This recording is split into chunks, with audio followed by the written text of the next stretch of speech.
hawa mapasta na mapadri. Mtu yoyote ambaye ana ugonjwa wa mbalanga wanamtibu, mtu yoyote ambaye ni kiwete anatembea. Sasa kuna haja gani ya kuwa na hospitali hizi, ndugu zangu? So waende tu hapa Kenyatta wakawatibu wagonjwa hawa, wanahangaika bure na wao wanaangalia tu.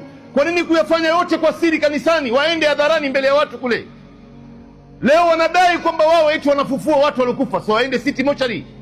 Kama Nabii Isa aliweza kufufua wafu kwa uwezo wa Mungu, wao nayo waende City Mortuary, Kenyatta Mortuary, wafufue maiti huko. Kuna huyu mmoja ambaye anadai yeye ni Mungu. Hasa yeye ni Mungu na watu wanamwamini kwamba ni Mungu katika nchi yetu ya Kenya hii.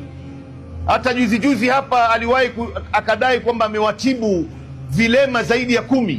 Ameshika zile magongo zao, zile miti ya vilema ya kutembelea ile, amezishika hivi.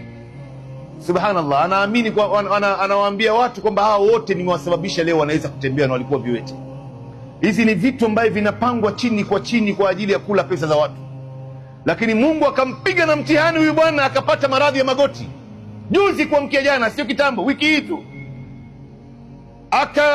Ile uchungu aliopata huyu bwana, alikimbia Ujerumani kwenda kutibiwa. Na yeye ni Mungu, anatibu watu maradhi haya. So angejitibu mwenyewe. Ikiwa mwenyewe ameshindwa kujitibu, hapa Mungu anamuonesha wazi, wewe si chochote, ni mambo ya kuwadanganya watu tu.